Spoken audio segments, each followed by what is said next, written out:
Imagine o silêncio do deserto antes de existir pirâmide, antes de existir cidade, antes de existir até a ideia de Faraó.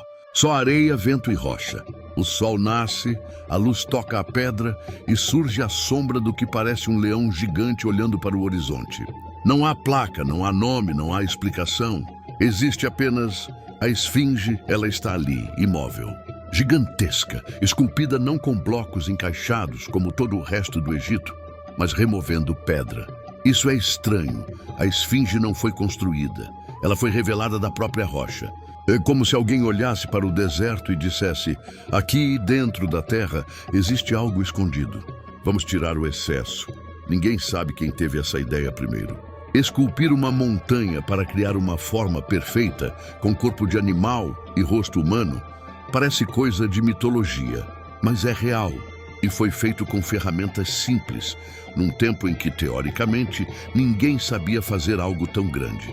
Agora imagine a cena, um grupo de trabalhadores sob o sol, golpe após golpe, retirando toneladas de pedra com paciência infinita, dia após dia, ano após ano. Sem gruas, sem dinamite, sem máquinas, só força, visão e mistério. Por quê? Para quê? A explicação oficial diz: a esfinge é do tempo do faraó Khafre.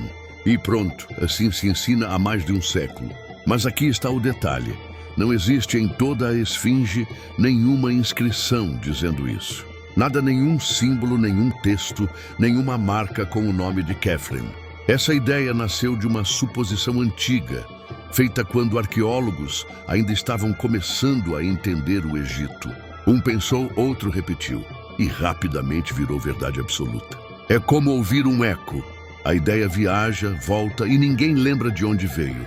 Mas e se a esfinge for mais antiga do que Khafre?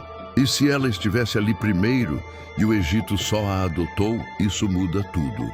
Porque aí, ao invés da esfinge explicar o Egito teria nascido em torno dela. Essa estátua não olha para a cidade. Ela olha para o sol, para o leste, como um guardião eterno de algo que ninguém vê mais. Ela parece esperar por alguém ou por alguma coisa. Pense nisso. Quando a humanidade olha para a esfinge, ela vê uma obra. Mas quando a esfinge olha para nós, o que será que ela vê? Séculos passam, povos chegam e vão embora. Templos nascem e desmoronam. Pirâmides, faraós, guerras, impérios, e ela continua ali imóvel. Testemunha de tudo. Você pode arrancar o topo de uma montanha em pedaços, pode cavar o chão até encontrar água, pode desenhar de novo as fronteiras de um reino, mas não constrói uma esfinge sem motivo. Algo desse tamanho só nasce quando alguém tem uma ideia tão grande quanto ela. E é essa a pergunta. Quem teve essa ideia? Que faz a esfinge ser tão misteriosa? Porque não temos resposta. A pedra não fala. Os textos não existem. Só resta a estátua, calada no deserto, com um olhar que parece atravessar o tempo. Será que ela está aí desde o começo da história? Ou será que ela é uma lembrança de um começo que esquecemos? Se você pudesse fazer uma pergunta à esfinge, qual seria? Se você reparar bem, a esfinge não é simétrica com ela mesma. O corpo é enorme, largo, musculoso, impressionante. O rosto é pequeno demais, sutil, quase delicado. É como se fosse de outra estátua. A maioria das pessoas não nota isso. A gente se acostuma a ver a esfinge como uma peça única.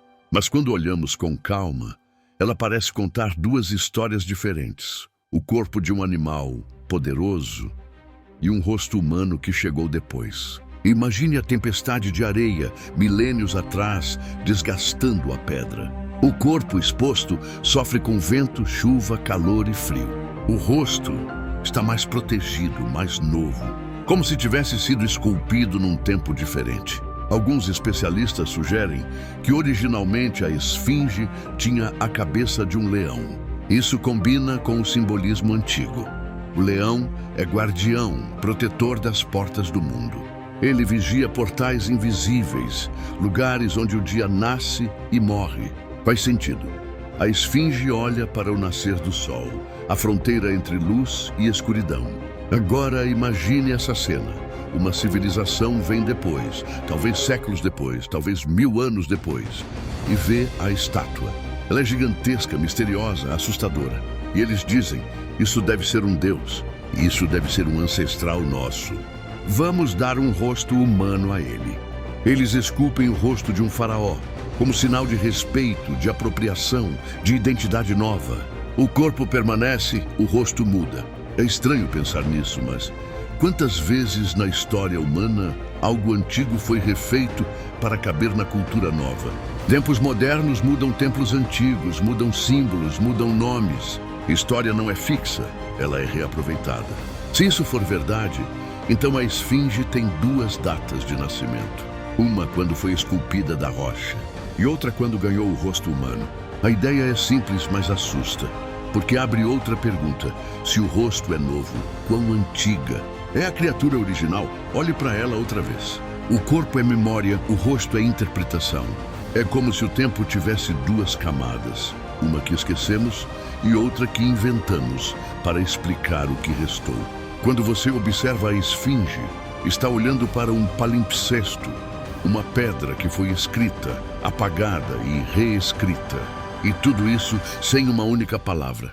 A pedra conta a história, mas quem vai traduzir? O deserto de Gizé é seco.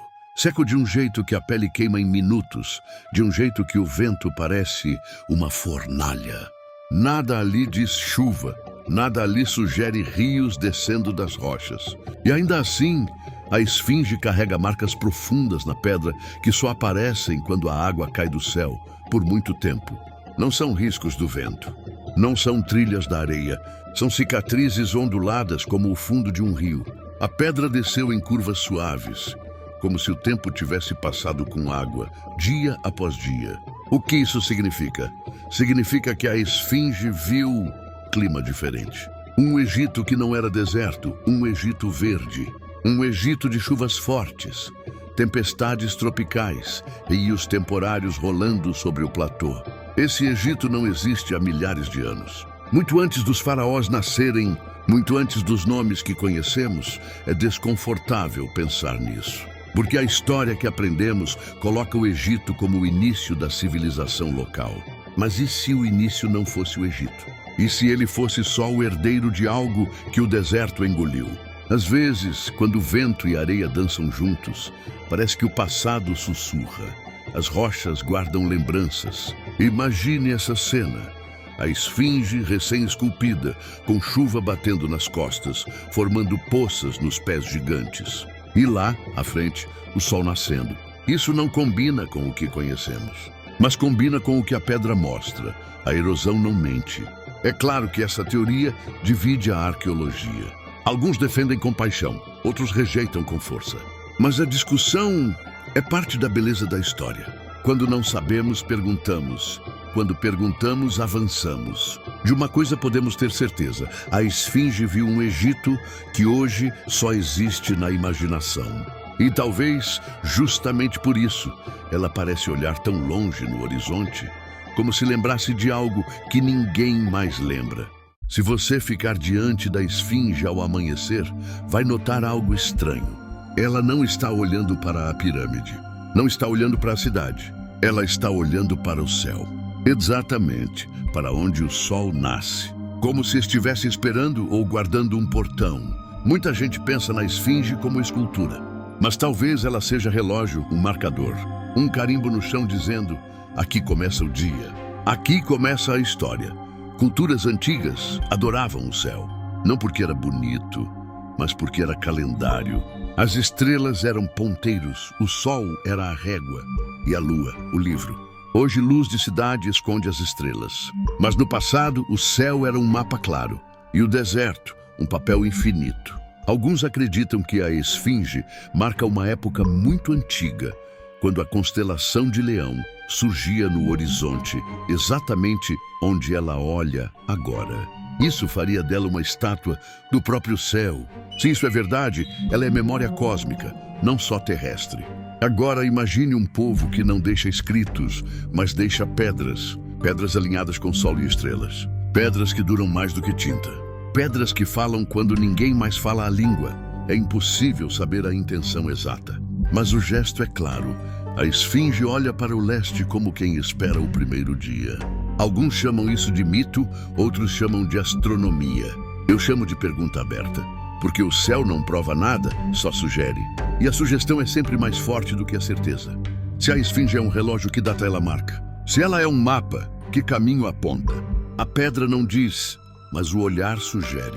Talvez a parte mais fascinante da história da esfinge não esteja no que sabemos, mas no que não sabemos. Durante muito tempo, o Egito foi tratado como o início da civilização, o ponto onde tudo brotou.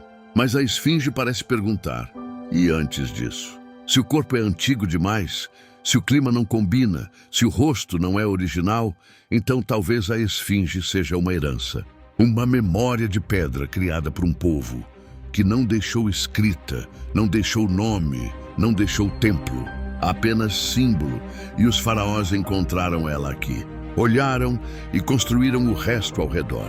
Pirâmides, templos, avenidas, tumbas, tudo isso em torno da guardiã silenciosa. Nesse cenário, a esfinge não explica o Egito. Ela conta uma história anterior ao Egito. A ideia assusta porque move a linha do tempo. E quando a linha se move, muitos livros precisam ser reescritos.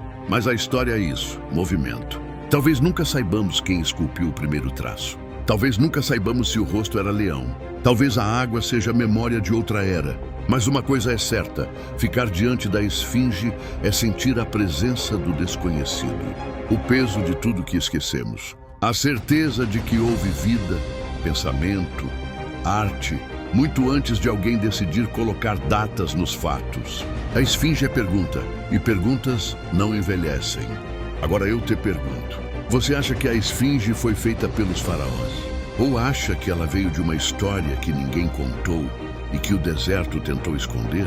Diz nos comentários. Se quiser continuar essa viagem pelo passado desconhecido, deixa o like e se inscreve no Mundo Antigo. Aqui, a história não termina, ela começa.